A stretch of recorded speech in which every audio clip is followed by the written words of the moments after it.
Bom dia, pessoal. E aí? Vamos lá começar dando mais uma aula aí sobre um livro muito interessante. Eu vou começar falando sobre o livro 22 Leis Imutáveis no Marketing. É um livro muito interessante para quem está começando a fazer marketing agora, né? Ter o conhecimento know-how sobre essa informação é muito interessante. Primeira coisa que eu vou falar é sobre a lei da liderança, né? Em que muitas vezes a liderança, ela, no mercado de trabalho, ela ocupa um bom market share do mercado. Vejamos a Coca-Cola, por exemplo. Coca-Cola, ela focou o dinheiro todo na família, né? Você pode ver nas propagandas que as pessoas nos encontros acabam comprando a Coca-Cola e hoje em dia até a Coca-Cola colocou o nome, né, das pessoas, né, para tornar esses momentos de alimentação um momento mais especial, né? Você pode ver que tem nome da Carol, do João, o da Karine, o que for, já tem o nome ali na Coca-Cola. Isso é uma estratégia de marketing muito interessante que somente as grandes podem ter esse privilégio, né? Porque o importante é fazer com que a marca fique no nome, fique guardada no subconsciente das pessoas, né? O que importa é a percepção do produto, não ser o melhor. Basicamente é isso, sobre a lei da liderança. Primeira lei da liderança. Segunda lei, lei da categoria. Se não puder ser o primeiro da categoria, escolha uma nova que seja o primeiro. Você tem que ser o melhor em alguma área. Porque se você não ficar melhor em uma área, você simplesmente vai perder boa market share, você não vai vender tanto assim, né? É lei da mente. É melhor ser o melhor, ser o número da mente, ser o número um da mente do que o ser o número um da. Como é que eu posso dizer? Do mercado, né? Estou ajeitando aqui. Do mercado. Isso tudo é marketing. Isso tudo é marketing. E a lei da percepção, né? Que, por exemplo, a empresa, ela não pode ser percebida como uma empresa velha. Por exemplo, eu fiz uma faculdade que era para saber uma das leis que, por exemplo, a pastilha Valda, eu fiz um plano de estratégia de marketing dessa empresa, uma pastilha de Valda, né? Você deve conhecer, deve ter em farmácia, então. E aí, essa empresa, ela é considerada como bala de velho, com uma percepção errada, percepção para pessoas mais idosas, né? Então, muitas das vezes a empresa acaba tendo menor índice de venda por uma percepção, né? Por exemplo, em vez de eu comprar a Valda, a pessoa vai querer comprar House, vai querer comprar Mentos, vai querer comprar Trident, vai querer comprar outras balas que são mais descoladas, que o pessoal da idade vai gostar, né? Então, a lei das percepções ela é muito importante. Outra coisa que eu gostaria de falar é sobre a lei do foco. Se você não é líder, precisa ter um foco restrito. É melhor você entrar num nicho e você buscar de fato se adequar, porque é melhor você ser o primeiro se você não é livre, você precisa ter um foco restrito, precisa ter um nicho. Por exemplo, a Yakult. A Yakult não é uma líder como a Activia, como a Danone, mas ela focou num nicho específico, que é você vender produto, leite Yakult, né? Vender iogurte, leite condensado não, mas iogurte. Você só pesquisar no Google aí, pô. Lei da exclusividade. Duas empresas não podem apresentar a mesma, a mesma palavra na mente. Por exemplo, a Volvo, ela é uma empresa que trabalha com a palavra que ela sempre preza, tanto na missão, visão e valores, é segurança. A missão da Volvo por exemplo, uma empresa de carro, é buscar fazer com que o carro dela seja muito seguro, que tenha o mínimo de acidente possível, né? Eu li no livro um livro bacana, né? Eu posso até mostrar aqui para vocês. Deixa eu ver. Esse livro aqui, ó. Esse livro aqui, ó. O Poder de uma Visão Inspiradora. É um livro muito bom. Quem quiser ver aí, é um livro muito interessante. A lei da escada. Existe, por exemplo, é melhor você ser o segundo de uma escada muito longa do que ser o primeiro de uma escada muito pequena, algumas das vezes, né? É a lei como eu falei, né? Eu vou só recapitular. Lei da liderança, primeira, lei da categoria, lei da mente, lei da percepção, lei do foco, e lei da exclusividade e agora a lei da escada. Existe uma hierarquia que os consumidores em perspectiva utilizam para tomar decisões. Quanto mais acima, melhor. Então, por exemplo, computador, vamos fazer a escada. Apple, Samsung, Acer, Microsoft, e são essas quatro, entendeu? Então, muitas vezes é a lei da escada, né? Isso daí é muito interessante. É melhor ser o número um, uma escada maior do que ser o número 3 uma escada grande. Outra coisa que eu gostaria de falar é sobre a lei da dualidade. O líder, inevitavelmente domina a marca número 2. Por exemplo, você vê a Coca-Cola e a Pepsi, a Coca-Cola sempre vai ser o número um. E a Pepsi, ela sempre focou no público mais jovem, né? E ela é sempre o número 2. Você pode ver que até o Burger King e a Pepsi estão juntas. E a McDonald's e a Coca-Cola estão juntas. Então, inevitavelmente, a primeira vai dominar a segunda. E a segunda, ela tem uma fatia de mercado muito menor, porque ela não é a líder do mercado, entendeu? Então, muitas vezes, você tem que ser o número um mesmo, buscar ser o número um, se não der, tentar focar no nicho restrito, como eu falei da Yakult. A lei da dualidade prevê que o líder perderá market share e o número 2 irá ganhar também, né? Então, interessante. O market share é instável e pode ser que o número 2 possa ganhar algumas situações, sim.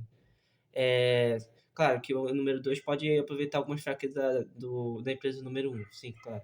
Essa é a oitava lei, a lei da dualidade. A nona lei é a lei da imprevisibilidade. E como a Nintendo estava no passado, pode estar disputando palmo a palmo com a segunda. A SEGA, que hoje é o caso no longo prazo, marketing é uma corrida de dois jogadores. Então, muitas vezes pode ocorrer por exemplo, quando o Cristiano Ronaldo tirou a Coca-Cola, esse ato fez com que a pessoa fizesse com o valor da Coca-Cola cair, né? Então, muitas coisas podem acontecer nesse meio tempo, você não tem como prever, né? Então, muitas vezes, um momento de mole, por exemplo, eu me lembro que o Burger King ficava zoando a McDonald's, e aí fazia com que outras pessoas fossem comendo Burger King, entendeu? Só que parou de fazer isso e depois a McDonald's ficou no primeiro, ficou no topo, né? Essa é a lei da imprevisibilidade. A lei do oposto, a 10ª lei. Não imite o líder, é a lei do oposto. Estude a empresa acima de você. Onde você está forte, como você transforma força em fraqueza. Não tente ser melhor, tente ser diferente. A 11ª lei é a lei da divisão. Com o tempo, a categoria vai se dividir. Por exemplo, não dá para você ser... Por exemplo, a Havaianas, ela ficou uma categoria... Ela foi uma exceção à parte. Que você, digamos assim, você teve que... Ela escolheu o chinelo para todo o povo brasileiro. Isso foi num período muito específico. É uma exceção à regra, mas normalmente, por exemplo, você vê BMW, é um carro de luxo.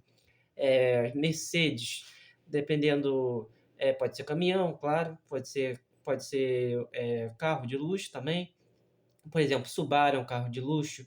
Quando é que você percebe, né, que quem costuma usar carro de luxo também acha que está no direito de fazer, de se achar melhor, né? Mas enfim, carros baratos, por exemplo, pode ser um Fiat, pode ser um Chevrolet, e carros compactos também. São lei da divisão. Outra coisa que eu gostaria de falar são as outras leis, né? Então já falamos 11, né? E agora a gente vai falar da 12ª, a lei do hype. Categorias que se dividem, não corre hype. Então o hype, por exemplo, quando você quer ver um filme da Marvel, que vai ser lançado aí, dos Vingadores, Novos Vingadores, pô, vai ter um hype em cima disso. Ah, vai ter as Olimpíadas. Pô, vai ter uma competição de natação, vai ter uma competição de atletismo. Tudo isso é um hype. Isso é uma lei do marketing muito importante. Fazer uma publicação no Stories, no Instagram, isso é muito interessante. Lei da perspectiva. Os efeitos do marketing ocorrem ao longo de um período de tempo, né? Então, é uma da perspectiva que, por exemplo, você pode ter uma perspectiva a curto, a longo prazo. Então, tudo isso é importante. Lei da extensão de linha. É um processo que acontece continuamente com quase nenhum esforço consistente da corporação, né? Então, a lei de extensão de linha, você ter uma linha de produtos presente, né? Por exemplo, no Just in Time, no Toyotismo, criou esse tipo de criação de linha, né? Fazer na hora, fazer rápido, não estocar. E você, assim, criou um sistema de produção muito bom, muito efetivo. Lei da gestão, mais é menos. Empresas como a Sears Debug, que tentam ser tudo, estão em apuros, foi a primeira de bens duráveis, segunda bens macios e terceira em moda. Então, mais é menos, você tem uma gestão controlada ali dos seus produtos. Lei do sacrifício, é a 16ª lei. Você tem uma linha de produtos, tem três coisas para sacrificar: linha de produtos, mercado-alvo e mudança constante. E você vai ter que sacrificar essas três coisas aí. Lei dos atributos. Muitas vezes uma empresa tenta imitar o líder. É muito melhor procurar um outro atributo oposto que lhe permita jogar contra o líder, entendeu? Então, por exemplo, o tênis da Nike, ele é mais rápido, ele tem um amortecimento melhor. Ah, mas a Olímpicos, ela tem um tênis mais tradicional, tem um design melhor para cair, ele é mais confortável, ele é mais consistente, já o Nike é um pouquinho, ele foca mais no design, entendeu? Então, muitas vezes, o atributo, eles são muito importantes. Lei da franqueza. O pensamento positivo tem sido superestimado. O aumento do crescimento das redes sociais tornaram as pessoas cautelosas e defensivas sobre empresas. Admitir o problema é algo que pouquíssimas empresas querem fazer. Então, muitas vezes, o chefe de marketing da Coca-Cola ou da Ferrari, eles não querem, de fato, não querem postar os problemas, querem glorificar a empresa. Por exemplo, no filme Força e Ferrari, por exemplo,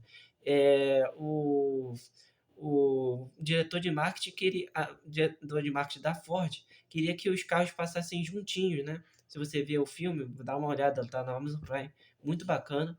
E você simplesmente ficava juntinho. Eu queria que os dois carros da Ford passassem juntos, né? E isso acabou ferrando para ele porque ele ficou para trás e ele acabou perdendo a corrida. Mas isso é uma jogada de marketing, né? Que muitas vezes está pensando no pensamento dele, né? A 19ª lei é a lei da singularidade. Embora você não possa prever o futuro, você pode entender as tendências. Então, por exemplo, qual é a nova onda do marketing digital? Qual é a tendência aí de que o mercado financeiro vai causar? Qual é a nova tendência do dólar? Então, muitas vezes você perceber as tendências é um tato muito importante no marketing. 20ª lei, lei do sucesso, tomar cuidado para o sucesso não levar à arrogância, né? Tomar sempre cuidado com isso. Lei da aceleração. A estratégia correta é a velocidade, ou seja, agir rapidamente para aproveitar as oportunidades do mercado. Por exemplo, a Coca-Cola divulgou um novo produto. Será que a Pepsi não criou alguma coisa diferente? Será que a Pepsi não criou um design diferente, melhorou o produto? Será que os jovens estão consumindo mais Coca ou Pepsi? Entendeu? Então, isso é importante. E por último, a lei dos recursos, a 22ª lei. É preciso ter recursos adequados para que uma boa ideia seja bem sucedida. Bom, pessoal, por hoje é só isso. Qualquer dúvida você pode mandar nos comentários aqui no canal do Leitura Essencial. Eu sou o Leonardo e dá aquela força. Um abraço. Muito obrigado pela paciência e pela colaboração. Um abraço.